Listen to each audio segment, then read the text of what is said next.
नमस्कार, मैं हूं राहुल राजपूत। सीधे रुख करते वाराणसी का, जहां सीएम योगी बाबा भोलेनाथ की पूजा अर्चना कर रहे हैं। तो ये तस्वीरें आपको दिखा रहे हैं। हालांकि इससे पहले बाबा काल भैरव का भी दर्शन पूजन करते नजर आए सीएम योगी, और इसके बाद वो काशी विश्वनाथ पहुंचे। वहां कॉरिडोर का निरीक्षण करते हैं सीएम, और फिर बाबा भोले के दर्शन पूजन कर रहे हैं सीएम योगी। साथ में मौजूद बीजेपी प्रदेश अध्यक्ष स्वतंत्र देव सिंह। तो यहां मंत्रोच्चार के बीच पूजा अर्चना कर रहे सीएम योगी। जब भी वाराणसी पहुंचते हैं वो काशी विश्वनाथ के दर्शन पूजन करते हैं, और एक बार फिर प्रांगण में मौजूद भोलेनाथ के पास मौजूद सीएम योगी की ये तस्वीर आपको दिखा रहे हैं।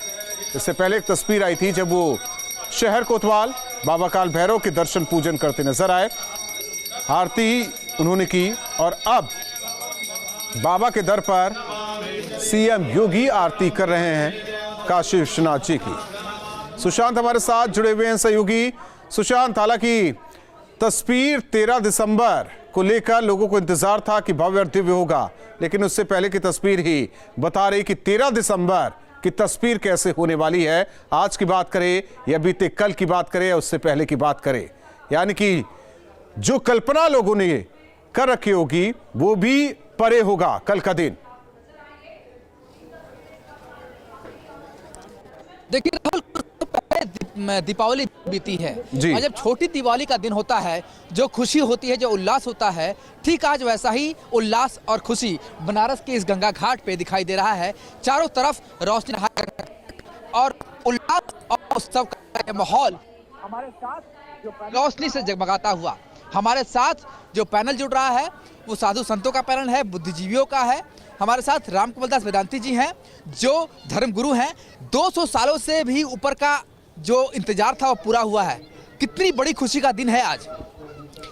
ये सबसे बड़ी खुशी का दिन है। मैं तो समझता हूँ कि 200 साल का नहीं, ये कई हजार साल का होगा, क्योंकि काशी का नाम एक काशी करवट है, और काशी समय समय पर एक कल्प के बाद में करवट लेती है, और वो करवट ले रही है। और करवट जब लेती है तो बहुत कुछ ढह जाता है, और बहुत कुछ उभर करके जो नीचे दबा हुआ होता है वो ऊपर आ जाता है।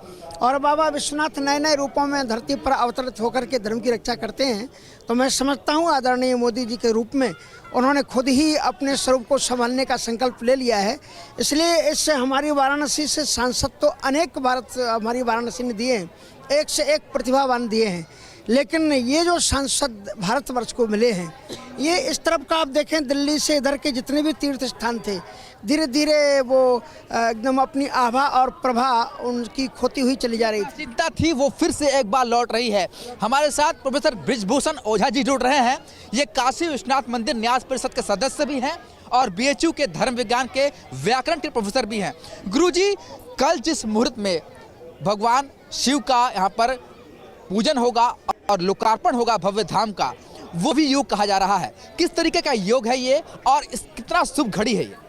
देखिए, पहली बात आपको बता दूं, बाबा विश्वनाथ कालों के भी महाकाल हैं। उनके लिए काल मुहूर्त का बहुत मतलब नहीं है, लेकिन हमारी जो परंपरा है, सनातन परंपरा, मंदिर की प्रतिष्ठा हो या पुनः लोकार्पण हो, जो कुछ भी हम करते हैं कोई ना कोई मुहूर्त लेते हैं और उसको देखते हैं। तो जैसा आपने बताया, कल 10वीं तिथि है जो पूर्णा तिथि है, और रेवती नक्षत्र है, रवि योग है। ऐसे समय में इस मंदिर का जो लोकार्पण हो रहा है, मैं मानता हूँ जो काशी के ज्योतिषी, अन्य जगह के ज्योतिषी हैं, सबसे परामर्श करके और ऐसे शुभ मुहूर्त में इसका लोकार्पण हो रहा है। और जैसा अभी स्वामी जी बता रहे थे, ये भव्य दिव्य नव्य जो धाम इस समय दिख रहा है, वस्तुतः जो विश्वनाथ, विश्वस्य नाथ विश्वनाथ, उनका धाम जैसा होना चाहिए आज बन के तैयार हुआ है, जिसका कल शुभ मुहूर्त में, और जो हमारे राष्ट्र ऋषि हैं, जो मंगल मूर्ति हैं, ऐसे प्रधानमंत्री जी के द्वारा लोकार्पण होने वाला है। तो हम समस्त काशीवासी, जितने भी विद्वान हैं, जितने भी संत हैं, जो आम जन हैं, सभी अत्यंत प्रसन्न हैं और अपने प्रधानमंत्री के प्रति सब आभार व्यक्त कर रहे हैं। आप लोग भी वहाँ आमंत्रित हैं और वहाँ पर आप पहुँचेंगे। जो आभा, जो अलौकिक धाम बना है, जो काशी विश्वनाथ धाम में एक संकुल बना है एक मंदिरों का, उस किस तरीके से मंदिरों के संकुल को भी आप देखते हैं, देखिए के बारे में जरा बताइए। काशी विश्वनाथ मंदिर में एक तो बाबा विश्वेश्वर का स्थान है, अभिमुक्तेश का स्थान है, माता अन्नपूर्णा जी थी, जिनको दूसरे जगह पर अच्छा उचित स्थान मिला है। साथ में भी आपने देखा होगा विदेशों से माता अन्नपूर्णा की मूर्ति मोदी जी ने बहुत प्रयास करके लाया, उसकी भी स्थापना साथ में की गई है। और अन्य जितने भी देवी देवता हैं, कुबेर थे, उनको भी अच्छे जगह समुचित स्थान दिया गया है। और क्रम से सारी चीज़ें शास्त्रोक्त विधि से की जा रही है। बहुत ऐसा लोग कहते हैं, लेकिन देखिए मोदी जी जब कोई काम करते हैं तो शास्त्र और धर्म से विपरीत नहीं करते हैं, बिल्कुल शास्त्र सम्मति लेकर, विद्वानों की सम्मति लेकर, और जैसा हमारा धर्म। ठीक है, चर्चा आगे जारी रखिए। सुशांत, आप अविनाश हमारे साथ जुड़ रहे हैं वाराणसी से ही। अविनाश, हालांकि वीवीआईपी मूवमेंट शुरू हो चुका है, हालांकि लोगों को कल का इंतजार, लेकिन उससे पहले रात की बात करें तो किस तरीके से काशी और काशी विश्वनाथ मंदिर?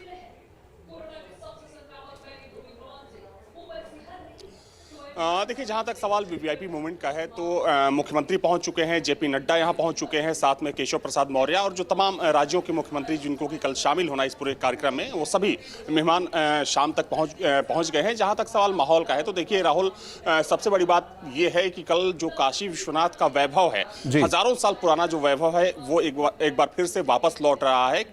और उस लिहाज से ये जो तैयारी है, काफी बड़ी तैयारी है, भव्य तैयारी है। और चूंकि इसी वजह से इस पूरे कार्यक्रम का जो नाम है वो भव्य काशी, दिव्य काशी दिया गया है।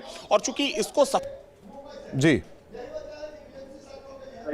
अब थोड़ी ही देर पहले जो बनारस के तमाम घाट हैं, तकरीबन 80 से ज्यादा घाट हैं, उनमें से कई घाटों पर गया था। तो जो पूरा बनारस है इस वक्त, जो पूरा बनारस शहर है, वो रोशनी में नहाया हुआ है। खासतौर पर अगर हम घाटों की बात करें तो घाटों की सजावट इस वक्त देखते बन रही है। हालांकि देखिए, कल जब कार्यक्रम शुरू होगा, चूंकि कल खुद प्रधानमंत्री मोदी काशी विश्वनाथ कॉरिडोर का लोकार्पण करने वाले हैं, और उसके बाद चूंकि पूरा ये कार्यक्रम 1 महीने का होगा, उसके बाद जो 11 से ज्यादा राज्यों के मुख्यमंत्री आए हैं, उनके साथ डेवलपमेंट को लेकर प्रधानमंत्री मोदी चर्चा करेंगे। और साथ ही में चूंकि पूरे देश भर के जो तमाम नगर निगम हैं, उन नगर निगम के मेयर्स को बुलाया गया है, उन मेयर्स का भी कार्यक्रम होगा। इसके अलावा जो अगर हम कुछ प्रमुख देशों की बात करें जहां पर भारतीय संस्कृति के लोग रहते हैं, वहां के टूरिज्म मिनिस्टर्स को बुलाया गया है। तो इस कार्यक्रम में विदेशी मेहमान आएंगे। और सबसे खास बात यह है राहुल कि पूरे देश भर से तकरीबन 250 से ज्यादा संतों समेत जो 4 प्रमुख पीठ हैं, जो मठ हैं, उन सभी पीठ और मठों के जो शंकराचार्य हैं, उनको भी इस पूरे कार्यक्रम में शामिल होने के लिए बुलाया गया है। तो देखा जाए तो अब तक का सबसे वृहद, सबसे दिव्य और सबसे भव्य कार्यक्रम इस बार बनारस में आयोजित होने वाला है राहुल। और उस लिहाज से कह सकते हैं कि तैयारियां काफी बड़ी हैं। और उसकी झलक जब आप बनारस की सड़कों पर निकलते हैं तो उसकी झलक बनारस के हर गली, हर चौराहे पर आपको देखने को उसकी झलक मिल जाएगी। क्योंकि देखिए, इसमें ना सिर्फ सरकार की सहभागिता है, बल्कि भारतीय जनता पार्टी ने भी इस पूरे कार्यक्रम को सफल बनाने के लिए कमर कसी हुई है। क्योंकि जो भाजपा की टॉप लीडरशिप है, वो लीडरशिप भी इस कार्यक्रम में शिरकत करने वाली है। तो उस लिहाज सुशांत, हालांकि सुशांत के साथ मेहमान लगातार जुड़े हुए हैं। सुशांत, इससे पहले कहा जाता रहा कि सुबह बनारस, शाम अवध, इसको भी अब बदल दे। जिस तरीके से तस्वीर लगातार सामने आ रही है, अब सुबह बनारस और शाम बनारस भी, क्योंकि जिस तरीके से दिव्यता और भव्यता देखी जा रही है, उससे तो यही कहा जा सकता है। देखिए, सुबह क्या, शाम क्या, रात क्या, दिन क्या, बनारस चारों तरफ अब दिखाई दे रहा है। बनारस एक ऐसा शहर, तीनों लोगों से न्यारी काशी इसलिए कही जाती है कि जब आप जीवित रहते हैं तो अपनी सारी मनोकामनाओं की पूर्ति के लिए बनारस आते हैं, और साथ ही मृत्यु के बाद मोक्ष की कामना को लेकर भी बनारस आते हैं। ऐसा शहर दुनिया में कहीं नहीं होगा जो जीवित रहते हुए और जीने के बाद भी जब मुक्ति की इच्छा लेकर आते हैं, उसको भी भगवान शिव पूरा करते हैं। वेद और विज्ञान दोनों का ही जो संयोग है, वो काशी में किस तरीके से बैठाया जाए, इसलिए वेद विज्ञान केंद्र का भी स्थापित किया गया बीएचयू में। हमारे साथ वेद विज्ञान केंद्र के भी विद्वान जुड़ रहे हैं। गुरुजी, वेद विज्ञान केंद्र का शुभारंभ प्रधानमंत्री मोदी ने बीएचयू में किया, क्या उद्देश्य रहा, और अब काशी विश्वनाथ धाम उस उद्देश्य को और किस तरीके से आगे बढ़ा रहा? देखिए, वैदिक विज्ञान केंद्र की स्थापना 18 सितंबर 2018 में माननीय प्रधानमंत्री जी के द्वारा किया गया। और महामना का जो मूल उद्देश्य था, प्रतीचि और प्राची का मेल, जो कि एक तरह से वहाँ कुछ अधूरा रह गया था। जो हमारे वेद, वेदांग, उपवेदों में जो अप्लाइड साइंस है, उस पर एक तरह से शोध का जो गति है, लगभग हजारों वर्षों से टूटा रह गया। और हमारे जो जितने भी हमारे युवा पीढ़ी है, हमारे विद्वान हैं, उसे अछूते रह गए थे। उसको जोड़ने के लिए एक बहुत बड़ा पहल जोड़ा गया। गुरुजी, बात की जाए जो आमंत्रण पत्र है काशी विश्वनाथ धाम का, उसमें साफ जिक्र है कि मुगल आक्रांताओं ने एक बार नहीं 5 बार काशी विश्वनाथ मंदिर को मिटाने की कोशिश की, पर कहते हैं कि भगवान शिव का आशीर्वाद रहे तो कोई क्या मिटा सकता है। इसलिए कहते हैं कि जिस बनारस है, शहर मशहूर बनारस है। क्या आपको क्या लगता है जो ये इस आमंत्रण पत्र में लिखा है, आज वो चरितार्थ रहा है कि आज काशी विश्वनाथ धाम एक विशाल स्वरूप ले रहा है? देखिए, जब भी कोई राष्ट्र स्वतंत्र होता है तो सबसे पहले वो अपनी पराधीनता की बेड़ियों को तोड़ता है और पराधीनता के जो भी चिन्ह होते हैं उन्हें मिटाता है। और ये आज तक किसी प्रधानमंत्री के चिंतन में आया नहीं जो आज हो रहा है। राम जन्मभूमि का कायाकल्प हो गया, राम मंदिर का निर्माण हो रहा है। अब यहाँ पर एक दूसरी प्रक्रिया से विश्वनाथ मंदिर का एक मंदिर तो बन गया है, लेकिन इसमें कोई संदेह नहीं है आगे की भी एक आगाज है और बहुत कुछ है जो मुगलों ने तोड़े या और भी आतिताई उनकी। कभी कभी बिल्डिंग ढाना तो उन्होंने किया, लेकिन जो अरमानों को लोगों ने ढाया है, सभ्यता और संस्कृति को जो मिटाया है, शासन और प्रशासन में बैठने के बावजूद भी जो काम भारत के लिए और भारत माता के लिए करना चाहिए था उन्होंने नहीं किया।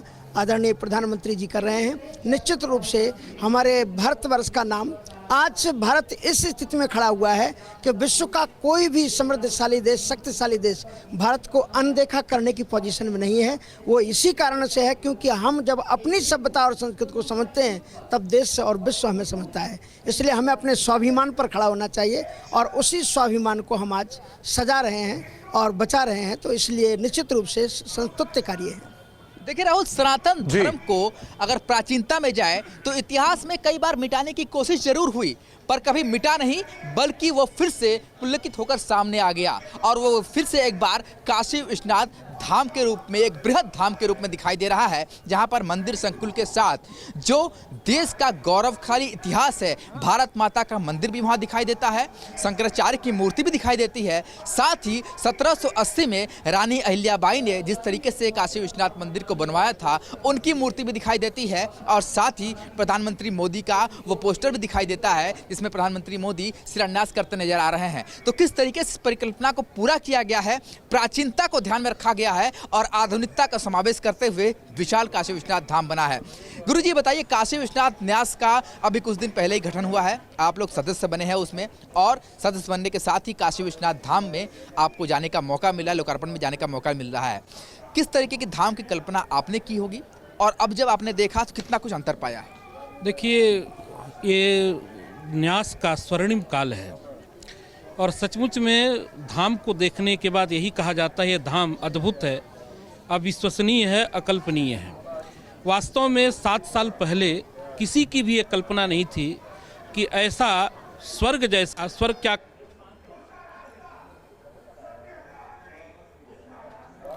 अविनाश का रुख करते हैं। अविनाश, जाहिर तौर पर दिव्यता और भव्यता साफ देखी जा रही है, आप लगातार हर जगह जा भी रहे हैं, पहले भी गए होंगे और अब जा रहे हैं, कितना अंतर आपने देखा? जिस तरीके से चर्चा हो रही कि 7 साल पहले की स्थिति क्या थी यहां इस पूरे क्षेत्र की और अब स्थिति क्या है, जमीन आसमान का अंतर है। देखिए राहुल, बनारस को मैं इसलिए ज़्यादा बेहतर तरीके से समझता हूं क्योंकि मेरी स्कूलिंग यहां से हुई है, मैंने ग्रेजुएशन यहां से किया है। तो पहले का बनारस, क्योंकि मुझे वो दौर याद है 1997 में जब मैं बनारस में पढ़ाई के लिए आया था, तो 2005 तक रहा। उस वक्त बनारस की हम सड़कों की बात कर लेते हैं, सड़कें बिल्कुल जर्जर हुआ करती थी, फ्लाईओवर्स यहाँ पर नहीं थे। और चूँकि देखिए बनारस दुनिया का सबसे पुराना शहर माना जाता है और सबसे घनी आबादी वाला कंजस्टेड, तो उस वक्त के बनारस में और अगर आज के बनारस की बात करें तो ज़मीन आसमान का फ़र्क है। जो तस्वीर है, तस्वीर बयां करती है कि बनारस में कितना विकास हुआ है। और देखिए, अगर पिछले 5 से 6 सालों की बात करें, जब प्रधानमंत्री नरेंद्र मोदी यहां से चुनाव लड़े, उसके बाद प्रधानमंत्री बने और उसके बाद कह सकते हैं कि जो डेवलपमेंट की एक बयार बही, जो विकास की कह सकते हैं कि एक धारा चली यहाँ पर, वो इतनी तेज़ गति के साथ चली कि यहाँ की सड़कें वो पहचान में नहीं आती हैं कि ये उसी बनारस की सड़कें हैं जहाँ पर घंटों जाम लगा करता था। अगर हम बनारस और इलाहाबाद हाईवे की बात करें, प्रयागराज हाईवे की बात करें, तो वो 6 लेन का हो चुका है। बनारस के चारों तरफ रिंग रोड बनाया जा चुका है। इसके अलावा साफ सफाई, जो कि एक बहुत ही कह सकते हैं कि बड़ी समस्या थी बनारस की, और खास तौर पर घाटों की। आप आज किसी घाट पर चले जाइए, वहां की साफ सफाई आप देखकर दंग रह जाएंगे। और खास तौर पर अगर जो यहाँ के प्रमुख घाट हैं, जहां पर हजारों की तादाद में हर रोज जो श्रद्धालु हैं, जो टूरिस्ट हैं, वो आते हैं। अगर हम दशाश्वमेध की बात करें, 80 घाट की बात करें, तो इन घाटों की तस्वीर लगभग बदल सी गई है। तो बनारस अब वो बनारस नहीं रहा जो आज से 10 साल पहले, 7-8 साल पहले हुआ करता था।